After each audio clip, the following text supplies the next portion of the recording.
There are a number of new movements that are taking place even as we speak. We've seen Occupy movement, Black Lives Matter, and there are other movements globally that are really quite different. They tend to be characterized, at least in their language, as leaderless movements.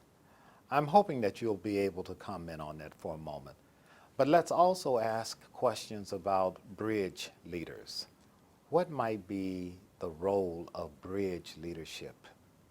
What you're talking about, Walter, is follower power. The power of ordinary people to coalesce around an issue, and to find suddenly there's a sort of small social political movement, whether it's the Occupy movement or movements, or whether it's Black Lives Matter.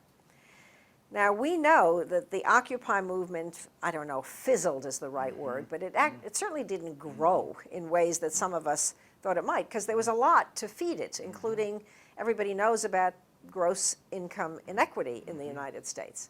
Yet it kind of died. At least it died for the moment. Doesn't mean it won't come back tomorrow morning, but as I sit here, it's not exactly thriving.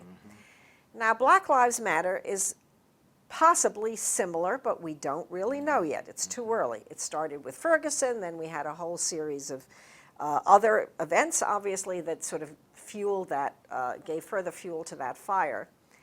You mentioned something as you introduced the question, which I think is the key leadership skill, and it's quite underappreciated, and nobody particularly talks about it, which is to be a bridge builder or a boundary crosser.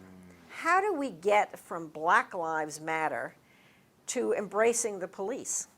How do the police get from embracing Black Lives Matter? How do we get leadership? How do we grow leadership that has the capacity to bridge gaps, to cross boundaries between people who feel incredibly vested in their own interests, but there are other people who feel equally vested in their own interests? And how do we train? How do we develop?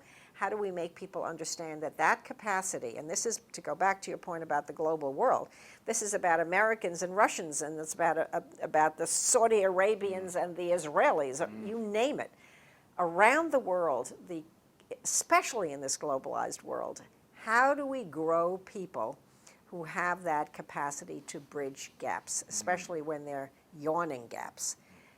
We're not doing a very good job of it, and we don't highlight it as a particularly necessary 21st century skill. Just when we think we found somebody, I think Barack Obama, Hope and Change in 2007, 2008, people thought, oh my God, a black man, but he's not really a black American because his father was from Africa. You know, this is the man who's incarnating boundary crossing.